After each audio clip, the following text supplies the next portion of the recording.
আসসালামু আলাইকুম ওয়া রাহমাতুল্লাহি ওয়া বারাকাতুহু। সম্মানিত দর্শক, আজকে আপনারা এই ভিডিও থেকে জানতে পারবেন বিসমিল্লাহ শরীফের আমল করলে কি হয়, কি লাভ হয়। অনেক গুরুত্বপূর্ণ একটি আমল, অনেক কার্যকরী একটি আমল।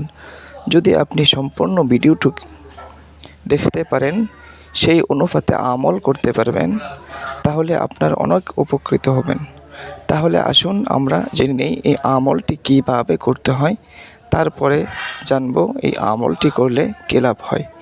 ভিডিওটি শুরু করার আগে আমার এই ছোট্ট চ্যানেল যদি আপনি নতুন হয়ে থাকেন, এখনই চ্যানেলটি সাবস্ক্রাইব করে ভিডিওটি বেশি করে শেয়ার করে দিন।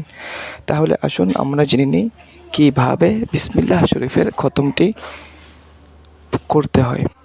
প্রথমে আপনাদেরকে সুন্দর করে অজু করে নিতে হবে। পাক পবিত্র অবস্থায় সুন্দর করে অজু করে নেওয়ার পর একটি পাক পবিত্র স্থানে বসবেন। বসার পরে 3 বার ইস্তিগফার পাঠ করবেন। আস্তাগফিরুল্লাহ, আস্তাগফিরুল্লাহ, আস্তাগফিরুল্লাহ। তারপর 3 বার দুরূদ শরীফ পাঠ করবেন। সাল্লাল্লাহু আলাইহি ওয়াসাল্লাম, সাল্লাল্লাহু আলাইহি ওয়াসাল্লাম, সাল্লাল্লাহু আলাইহি ওয়াসাল্লাম। 3 বার ইস্তিগফার, 3 বার দুরূদ শরীফ পাঠ করার পর আপনি বিসমিল্লাহ শরীফ এইভাবে পড়বেন।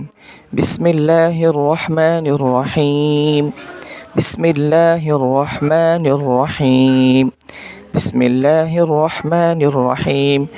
একটি তসবিহ নিয়ে ওই তসবির সাহায্যে আপনি গণনা করে নেবেন। তাহলে এই আমলটি বিসমিল্লাহ শরীফটি কতবার পাঠ করবেন? 1,25,000 বার। 1,25,000 বার পাঠ করবেন, অর্থাৎ 1.25 লক্ষ বার বিসমিল্লাহ শরীফটি পাঠ করবেন। বিসমিল্লাহ শরীফটি পাঠ করার পরে আবার 3 বার দুরূদ শরীফ পাঠ করবেন।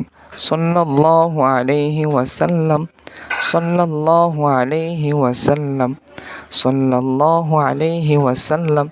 এখন আমাদের এই আমলটি সম্পূর্ণ হয়ে গেছে। তাহলে আসুন এবার আমরা জেনে নেই এই আমলটি করলে কী লাভ হয়। এই আমলটি করলে প্রথমে আপনার এই লাভ হবে, যদি আপনি কোনো কিছু পাওয়ার উদ্দেশ্যে এই আমলটি করেন, তাহলে এই আমল অতি দ্রুততার সহিত আল্লাহ পাক রব্বুল আলামিনের কাছে কবুল আর মঞ্জুর হবেন এবং আল্লাহ পাক রব্বুল আলামিন তার গায়বী খাজানা থেকে আপনার চাওয়া পাওয়াকে কবুল করে নেবেন এবং আপনার মনের সকল নেক মাকসাদগুলোকে আল্লাহ পাক রব্বুল আলামিন পূর্ণ করে দিবেন। এবং বিশেষ করে আপনি যদি কোনো জিনিস হাসিল করার উদ্দেশ্যে এই আমল করেন, তাহলে এই অনুপাতেও এই আমলটি অনেক কার্যকরী।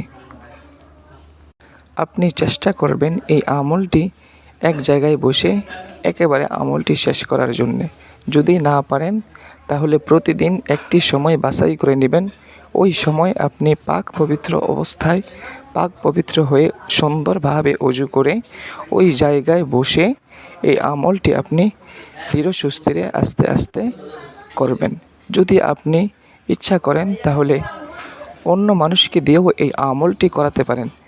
যদি সংখ্যাতে বিসমিল্লাহ অনেক বেশি হয়ে যায়, তাহলে আপনি এরকম ব্যক্তিদেরকে দিয়ে আমলটি করাবেন যারা সময় মতনে 5 ওয়াক্ত নামাজ পড়ে এবং নবী করিম সাল্লাল্লাহু আলাইহি ওয়াসাল্লামের সুন্নত তরিকায় চলে এবং আল্লাহ পাক রব্বুল আলামিনকে একত্ববাদের বিশ্বাস করে। এরকম মানুষকে আপনি বাছাই করে তাদেরকে আপনি বন্টন করে দিয়ে এই আমলটি সম্পূর্ণ করতে পারেন।